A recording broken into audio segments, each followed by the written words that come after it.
Hello, आज हम देखने जा रहे हैं what is difference between anisotropic और आइसोट्रोपिक। क्या होता है आपका आइसोट्रोपिक और क्या होता है आपका एनाइसोट्रोपिक। इन डिटेल में हम बात करने जा रहे हैं, इन डेप्थ में देखेंगे क्या होता है आपका आइसोट्रोपिक, क्या होता है एनाइसोट्रोपिक। देखिए, इसमें जो आइसो का मतलब है, आइसो वर्ड का मतलब होता है सेम। आइसो वर्ड का क्या मतलब होता है? सेम। और आपका जो ट्रोपिक का मतलब होता है, ट्रोपिक का मतलब होता है डायरेक्शन की। मतलब भैया आपका आइसो बोले तो सेम, ट्रोपिक बोले तो डायरेक्शन। तो भैया ऐसा मटेरियल जिसकी फिजिकल प्रॉपर्टी में क्या लिख रखा है मैंने? Velocity of light, electric resistance, mechanical strength, कुछ मैंने मतलब फिजिकल प्रॉपर्टी लिख रखे हैं। ठीक है कि भैया ऐसा मटेरियल जिसकी फिजिकल प्रॉपर्टी हर डायरेक्शन में क्या हो? सेम हो। मतलब सेम डायरेक्शन, मतलब आइसो बोले तो सेम और ट्रोपिक बोले तो डायरेक्शन। मतलब ऐसा मटेरियल जिसकी फिजिकल प्रॉपर्टी हर डायरेक्शन में क्या हो? सेम हो, तो वो क्या होता है आपका आइसोट्रोपिक होता है। और यहां पे इसमें एन का मतलब होता है नॉट। यहां पे an use as a not. यहां पे एन का मतलब क्या है? नॉट। और आइसो मतलब सेम, ट्रोपिक बोले तो डायरेक्शन। तो भैया ऐसा मटेरियल जिसकी फिजिकल प्रॉपर्टी क्या क्या मैंने कुछ एग्जांपल ले रखे हैं, velocity of light, electric resistance, mechanical strength और आपका रिफ्रैक्टिव इंडेक्स। तो ऐसा मटेरियल जिसकी फिजिकल प्रॉपर्टी हर डायरेक्शन में, हर एंगल में क्या हो? अलग अलग हो, तो भैया ऐसा मटेरियल क्या होता है आपका? एनाइसोट्रोपिक होता है। ठीक है, तो देखिए ऐसा मटेरियल क्या होता है आपका? एनाइसोट्रोपिक होता है। एक एक करके समझते हैं कि एक एग्जांपल पकड़ते हैं, एक फिजिकल प्रॉपर्टी पकड़ते हैं और समझते हैं। लेट अस सपोज सबसे पहले बात करते हैं फिजिकल प्रॉपर्टी में सबसे पहले बात करते हैं आपके वेलोसिटी ऑफ लाइट की। तो देखिए, लेट अस सपोज मैंने कुछ रे फेंकी, उसकी कुछ वेलोसिटी है, और अगर वो वेलोसिटी इस डायरेक्शन में मूव की, तो देखिए यहाँ पे एटम्स है, ये भी एटम्स है, ये भी एटम्स, तो यहाँ पे टकराएगी, इसकी वेलोसिटी कुछ और हो जाएगी, फिर टकराएगी, फिर कुछ और होगी, फिर टकराएगी, कुछ और होगी। तो भैया इसकी वेलोसिटी कुछ और होगी। यहाँ पे जो इनिशियली जो मैंने वेलोसिटी से फेंका था, जो आपका रे फेंका था, वो अब कुछ और हो गई। लेट अस सपोज कोई दूसरी डायरेक्शन लेते हैं। इस डायरेक्शन में देखिए, इस डायरेक्शन में कोई भी एटम नहीं है। ठीक है, तो भैया आपकी जिस वेलोसिटी से फेंका उतनी ही लगभग वेलोसिटी से मुझे मिला। ठीक है, तो क्योंकि इस डायरेक्शन में कुछ टकराने के लिए है ही नहीं, और इस डायरेक्शन में जब मैंने फेंका तो भैया इस डायरेक्शन में भी कुछ वेलोसिटी अलग ही है। ठीक है, और जब मैंने इस डायरेक्शन में फेंका तो भैया इस डायरेक्शन में वेलोसिटी मुझे अलग ही मिली, क्योंकि एटम्स यहाँ अलग है। और इस डायरेक्शन में फेंका तो एटम यहाँ अलग, इस डायरेक्शन में फेंका तो भैया आपकी वेलोसिटी कुछ और। देख रहे हैं, एटम की अरेंजमेंट जैसी है वैसा आपकी वेलोसिटी हमें एट द एंड हमें पॉइंट पे मिल रही है। तो हर पॉइंट पे, हर एंगल पे, मतलब हर डायरेक्शन में क्या हो रही है? आपकी फिजिकल प्रॉपर्टी चेंज हो रही है। क्यों? जैसे मैंने देखा आपका एग्जांपल, आपके जिस स्पीड ऑफ लाइट क्या पड़, आपकी हर डायरेक्शन क्या है? चेंज आ रही है। क्यों? क्योंकि आपकी एटम्स की अरेंजमेंट ही ऐसी है। ठीक है, क्योंकि वो एटम से टकराती है और आपकी स्पीड ऑफ वेलोसिटी क्या कर जाती है? कम कर जाती है। नेक्स्ट फिजिकल प्रॉपर्टी में बात करते हैं, ये हो गया। नेक्स्ट देखिए, इलेक्ट्रिक रेजिस्टेंस की बात करते हैं। तो सेम कहानी इलेक्ट्रिक रेजिस्टेंस में भी अप्लाई होती है कि देखिए इस डायरेक्शन में एटम्स कुछ ऐसे टकरा रहे हैं, और इलेक्ट्रिक रेजिस्टेंस जो क्या होगी आपकी? कुछ और है।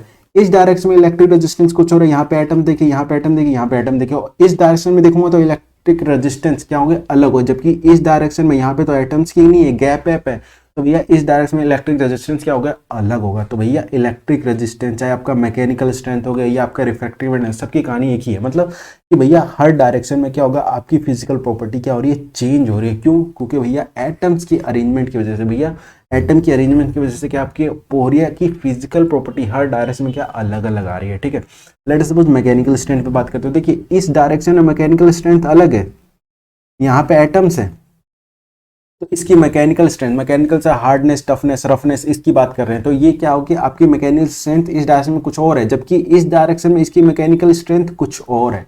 ठीक है, देखिए इस डायरेक्शन में मैकेनिकल स्ट्रेंथ कुछ है, इस डायरेक्शन में मैकेनिकल स्ट्रेंथ देखिए, इस डायरेक्शन में देखिए मैकेनिकल स्ट्रेंथ, इस डायरेक्शन में देखिए, सब जगह अलग अलग डायरेक्शन में क्या हो रही है? थोड़ा सा भी हम चेंज कर रहे हैं तो क्या उसकी फिजिकल प्रॉपर्टी चेंज हो जा रही है। मतलब कुछ और हमें मैकेनिकल स्ट्रेंथ मिल रही है। अगर इस डायरेक्शन में देख रहे हैं तो कुछ और ही मैकेनिकल स्ट्रेंथ मिल रही है, इस डायरेक्शन में देख रहे हैं तो कुछ और ही मैकेनिकल स्ट्रेंथ मिल रही है, इस डायरेक्शन में देख रहे हैं, इस डायरेक्शन में देख रहे हैं तो कुछ और ही मैकेनिकल स्ट्रेंथ मिल रही है, इस डायरेक्शन में देख रहे हैं तो कुछ और ही मैकेनिकल स्ट्रेंथ मिल रही है। तो भैया आपके डायरेक्शन चेंज करने से आपकी फिजिकल प्रॉपर्टी चेंज हो जाती है। तो ऐसे मटेरियल को क्या कहते हैं? आपके एनाइसोट्रोपिक मटेरियल कहते हैं। ठीक है, सेम कहानी आपके रिफ्रैक्टिव इंडेक्स को भी है। ठीक है, तो देखिए नेक्स्ट देखिए आइसोट्रोपिक। ठीक है, नेक्स्ट देखिए आइसोट्रोपिक।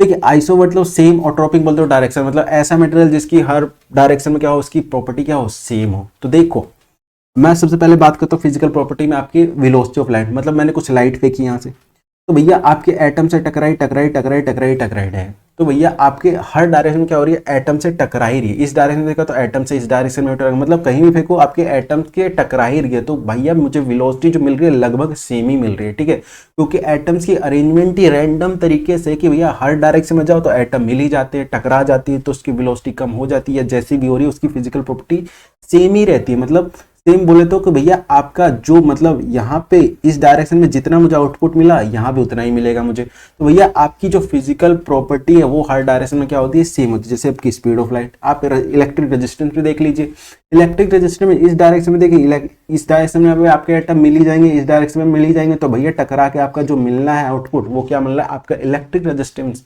या इलेक्ट्रिक कंडक्टिविटी सेम ही मिलनी है, ठीक है। जैसे आपका मैकेनिकल स्ट्रेंथ हो गया, मैकेनिकल स्ट्रेंथ भी आपके हर डायरेक्शन में क्या होगा, सेम ही होगा। क्यों, क्योंकि भैया आपके एटम्स ही ऐसे हैं, यहाँ पे तो गैप्स थे, यहाँ पे तो गैप्स थे और इस तो गैप्स थे तो, और यहाँ पे आपके एटम्स थे, तो भैया आपके हर डायरेक्शन में आपके यहाँ पे क्या मिल रहा था, आपकी फिजिकल प्रॉपर्टी लगभग अलग थी और यहाँ पे आपका लगभग क्या है, सेम ही है, ठीक है। तो ये बात थी आपकी आइसोट्रोपिक की और ये आपकी एनाइसोट्रोपिक की। भैया ऐसा मटेरियल जिसकी फिजिकल प्रॉपर्टी क्या हो, हर डायरेक्शन में सेम हो, अगर हर डायरेक्शन में सेम है तो क्या होगा, आइसोट्रोपिक होगा, और हर डायरेक्शन में अलग अलग होगा तो वो क्या होगा, एनाइसोट्रोपिक होगा, ठीक है। और जो आपका मैं एग्जांपल दूं,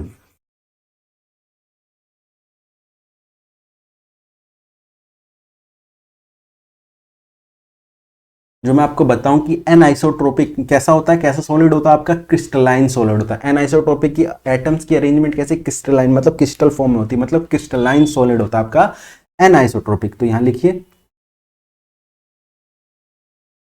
क्रिस्टलाइन सॉलिड, यहाँ आप किसकी बात कर रहे हैं, हम क्रिस्टलाइन सॉलिड की, और यहाँ पे हम किसकी बात कर रहे हैं कि एटम की अरेंजमेंट रैंडमली इधर उधर होती है, तो ये एमरफस सॉलिड है, ठीक है, एमरफस एमरफस सॉलिड। और अगर मैं एग्जांपल दूं, तो एनाइसोट्रोपिक का एग्जांपल सबसे अच्छा होगा वुड, वुड बोले तो लकड़ी, तो इसका सबसे अच्छा एग्जांपल होगा वुड। एनाइसोट्रोपिक का सबसे अच्छा एग्जांपल क्या है, वुड, और इसका सबसे अच्छा एग्जांपल दूं तो भैया आपका ग्लास, आपका ग्लास इसका बहुत अच्छा एग्जांपल है कि ग्लास की हर डायरेक्शन में फिजिकल प्रॉपर्टी क्या होती है, सेम होती है, और जबकि आपकी वुड की फिजिकल प्रॉपर्टी हर डायरेक्शन में क्या होती है, अलग अलग होती है, ठीक है। तो ये था हमारा आइसोट्रोपिक और ये हमारा एनाइसोट्रोपिक। आई होप आपको ये समझ में आया। अगर फिर भी आपको कोई दिक्कत हो तो कमेंट सेक्शन में जरूर लिखें, मैं उसको जल्द से जल्द उसको डाउट को क्लियर कर दूंगा। आज के लिए इतना ही, थैंक यू गाइस।